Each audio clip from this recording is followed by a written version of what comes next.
1 ಕೋಟಿ ಪರಿಹಾರ ಕೊಡಬೇಕು ಅಂತ ಕಾನೂನೇ ಇದೆ. ಅದು ಮಿನಿಮಮ್ 1 ಕೋಟಿ ಪರಿಹಾರ ಕೊಡಲೇಬೇಕು ಅಂತೇಳಿ. ಆದರೆ ಅಹಮದಾಬಾದ್ ವಿಮಾನ ದುರಂತ ಪ್ರಕರಣ ಆದಮೇಲೆ ಇಲ್ಲಿ ಯಾರಾದರೂ ಈ ಪ್ರತಿಯೊಬ್ಬ ವ್ಯಕ್ತಿಯ ಸಾವಿಗೆ ಅವರ ಕುಟುಂಬದವರಿಗೆ 1 ಕೋಟಿ ಪರಿಹಾರ ಕೊಡಬೇಕು ಅಂತ ಇದೆಯಲ್ಲ, ಈ ಪರಿಹಾರ ತಪ್ಪಿಸೋಕ್ಕೆ ಏನಾದರೂ ಪ್ರಯತ್ನ ಪಡ್ತಾ ಇದ್ದಾರಾ? ವಿಶೇಷವಾಗಿ ಏರ್ ಇಂಡಿಯಾ ಅಂಥ ಪ್ರಯತ್ನದಲ್ಲಿ ಇದೆಯಾ ಅಂತ ಒಬ್ಬರು ಒಂದು ಪ್ರಶ್ನೆ ರೈಸ್ ಮಾಡ್ತಾ ಇದ್ದಾರೆ. ಇಲ್ಲಿ ಸುಮಾರು 1050 ಕೋಟಿ ರೂಪಾಯಿಗಳನ್ನು ಉಳಿಸುವ ಸಲುವಾಗಿ ಇಂಥ ಪ್ರಯತ್ನ ನಡೀತಾ ಇದೆಯಾ? ಇಂಗ್ಲೆಂಡ್ ಕಾನೂನು ಸಂಸ್ಥೆ ಸ್ಟೀವರ್ಟ್ಸ್ ಈ ಒಂದು ಆರೋಪವನ್ನು ಮಾಡ್ತಾ ಇದೆ.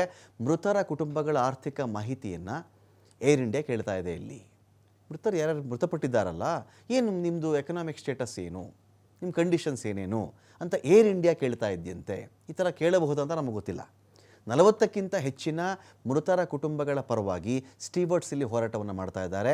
ಪರಿಹಾರ ಪಾವತಿಗಿಂತ ಮುಂಚೆ ಕುಟುಂಬಗಳ ಆರ್ಥಿಕ ಮಾಹಿತಿಯನ್ನು ಕೇಳಿದೆ. ಸಂತ್ರಸ್ತ ಕುಟುಂಬಗಳೊಂದಿಗೆ ಅನೈತಿಕ ಅಗೌರವದಿಂದ ಏರ್ ಇಂಡಿಯಾ ವರ್ತಿಸ್ತಾ ಇದೆ ಅಂತ ಇವರ ಆರೋಪ. ನಾನು ಮತ್ತೆ ಇದು ಅವರ ಆರೋಪ ಅಂತ ಮಾತ್ರ ಹೇಳ್ತಾ ಇದ್ದೀನಿ. ಪರಿಹಾರ ಕೊಡ್ತಕ್ಕಂಥ ವಿಚಾರದಲ್ಲಿ ಕುಟುಂಬದ ಆರ್ಥಿಕ ಸ್ಥಿತಿಗತಿ ಕಟ್ಕೊಂಡು ಏನಾಗಬೇಕು ಅಂತ.